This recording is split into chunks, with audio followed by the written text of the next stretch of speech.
De fet, ensenyar com fer les maniobres de reanimació de manera efectiva ha estat l'objectiu de la jornada que s'ha dut a terme avui a Martorell amb motiu del Dia Mundial de la Conscienciació de l'aturada cardiorrespiratòria. Aquesta ha estat realitzada pel Servei Mèdic d'Emergències. Anem cap allà amb en Manel Gómez. Bona tarda, Manel. Ho tenim clar com es fa això?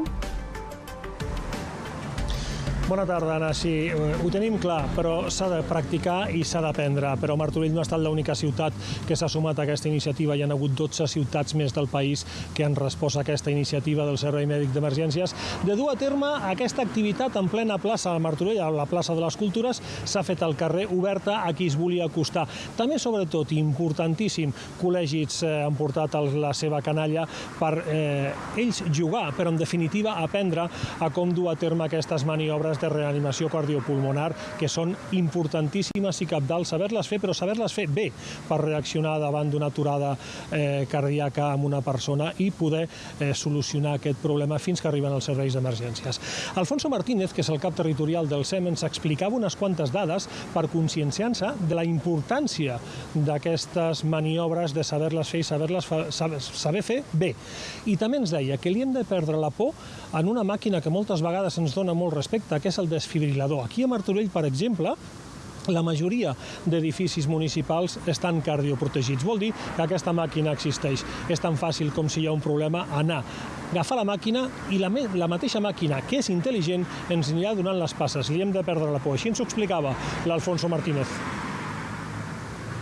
Sabem que un pacient que té una aturada cardiorrespiratòria, si immediatament s'inicia la maniobra de resuscitació, té una probabilitat entre 2 i 3 vegades superior a sortir-se'n.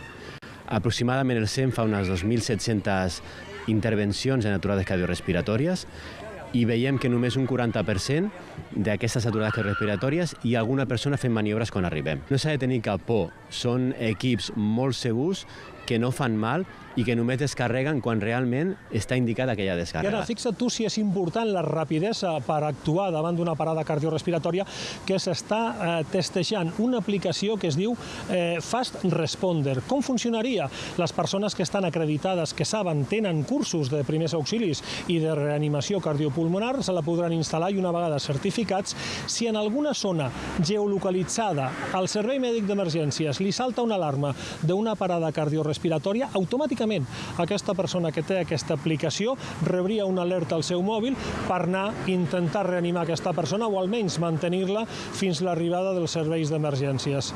És importantíssim saber-les fer i saber-les fer bé. Moltes gràcies, Manel, i ens apuntem tots aquests nous sistemes i també recordem la cançó de l'Staying Alive de Bee Gees.